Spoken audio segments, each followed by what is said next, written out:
Hello and welcome back to my channel. Today what we are going to be doing is we are going to be going over my 2020 Senate prediction, and I'm going to be showing the actual margins that I believe that each state, or at least the competitive states, are going to land in. So what you see on your screen so far is my current kind of safe states. I'm not going to necessarily be showing their margins, but if they are deemed a safe state, they have the winning candidate winning over 15% of the vote.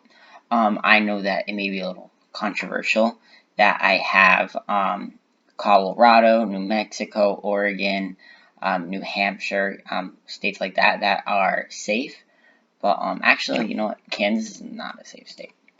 But generally, I think that these are going to be the safe states. So when it's talking about maybe likely Republican states, I think that first off, Tennessee is going to be a likely Republican state. I think that they are going to be winning the state by about 12 percentage points. Originally, I did have this race as a safe state for the Republicans, but you do have to remember that this is an open seat. Lamar Alexander is not running for a second term, and there is not necessarily a prominent Republican candidate, nor is there a prominent Democratic candidate. So it's going to be really interesting to see how the results add up. So this is why I'm just keeping it as a likely margin. It could get closer, could become safe. I don't know. My next likely state would be the state of West Virginia. I think that Paula Jean Swearengin, she is quite a viable candidate. She would probably bring the margins down to about a little over 11 points. It still would be a likely state. It could get closer. You never know, as it is the state of West Virginia, and generally this is one of the most unpredictable states in the nation. So I think that's a likely state. This is along with the state of Mississippi. This is basically a rematch between Mike Epstein and Sidney Hyde-Smith. I think that Sidney Hyde-Smith is probably going to be winning at about like a 7 to 8 point margin, similar to her 2018 win. Going over to the state of Kentucky, I believe that this is going to be a likely state, which is a bit of a shocker.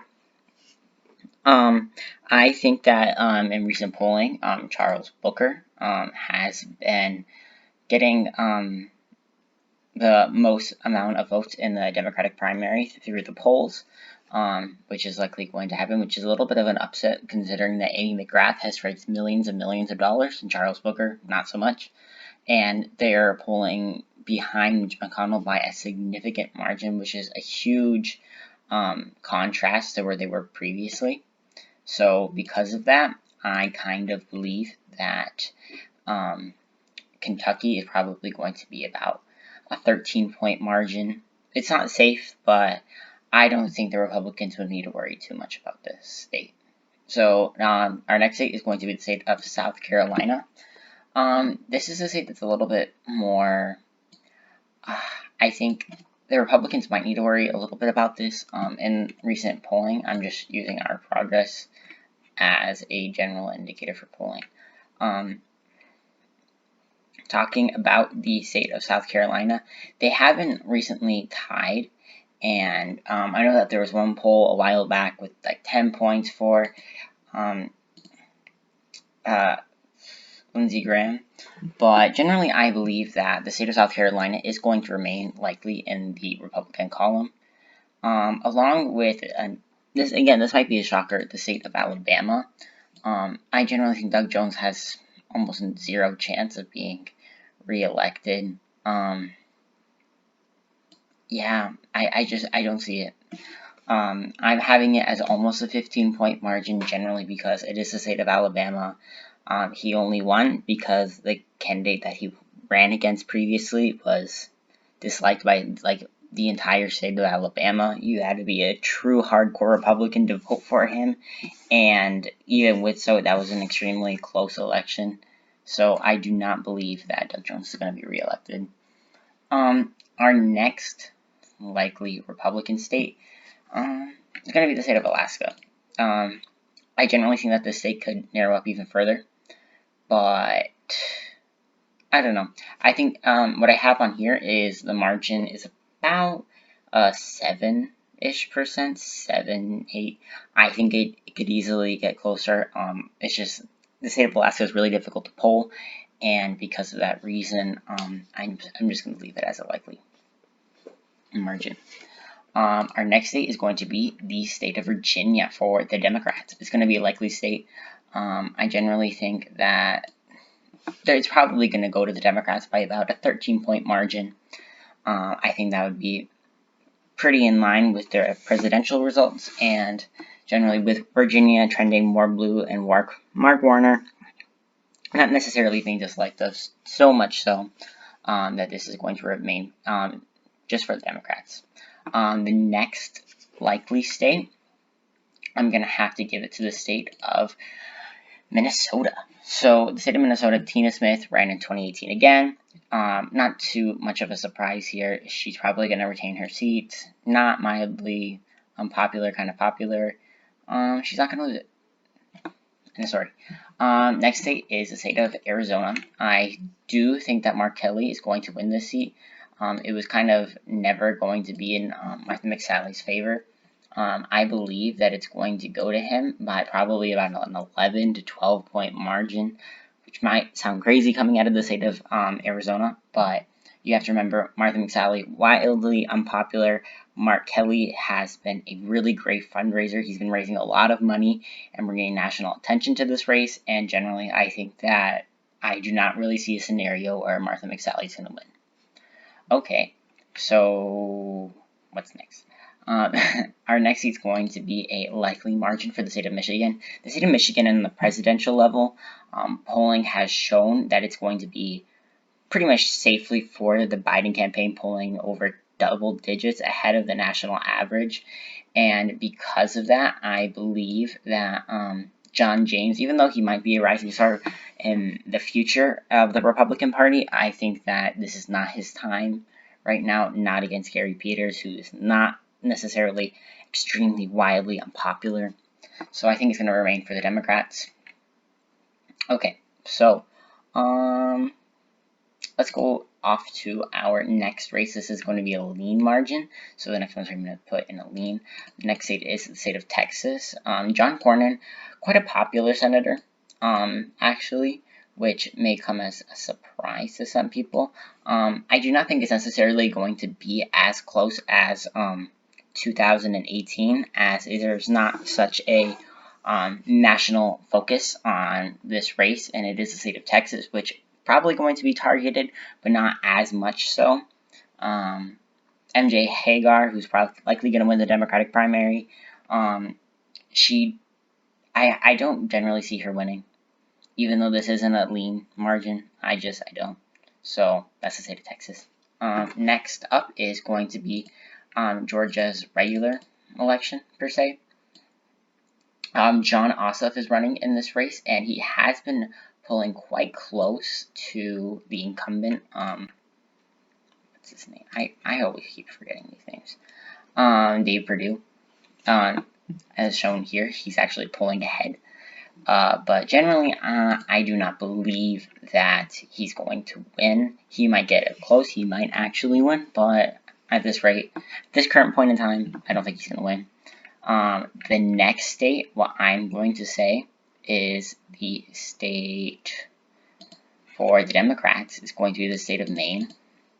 I know that Susan Gideon, she's been leading in recent polling by quite significant margins. I do think that she's going to win. Maybe not as much as a significant margin, but yeah, that's the state of Maine. Next up is going to be the state of North Carolina. With a very popular governor on the ticket, probably going to boost the down ballot elections. Not down ballot, but and Joe Biden likely winning the state of North Carolina, which may come as a shock to some people.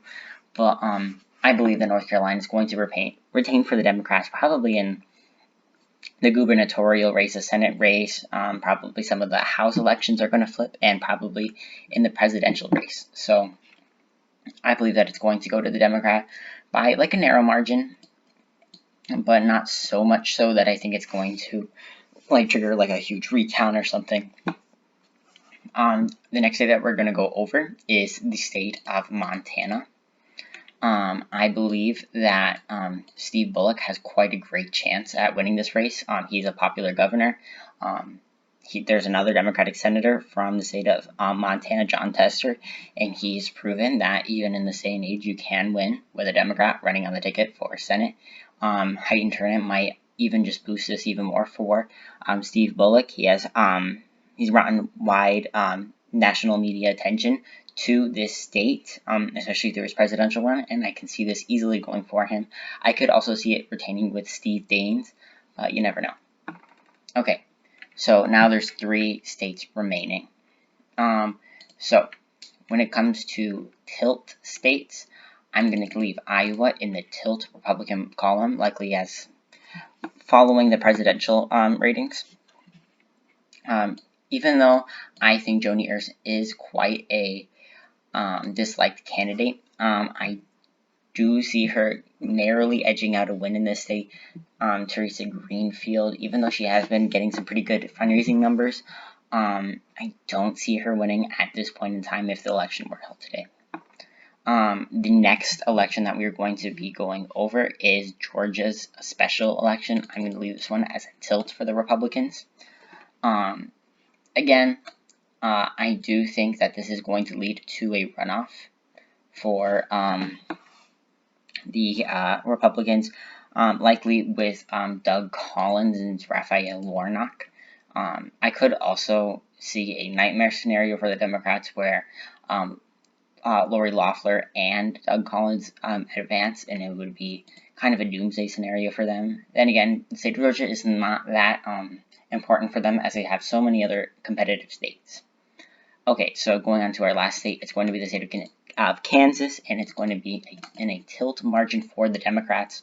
Generally, I believe that the state of Kansas, Barbara Boyer, she has been having really great fundraising numbers, and with the Republican field kind of split between Chris Kobach, who, if he wins, he's probably going to lose the election, and the other candidates, it's kind of focused more on the Republican primary more than the general, and due to those reasons, I think that they're going to spend most of their resources on that, and I have a feeling that just because of those reasons, it's going to be an extremely close race, probably the closest race in the nation, even including presidential turnout, but yeah, I think Kansas is going to be a tilt state. So my final map is the Democrats at 52 seats and the Republicans at 48. If you have any suggestions about future videos for me to do, leave them in the comments below. Thanks. Like and subscribe.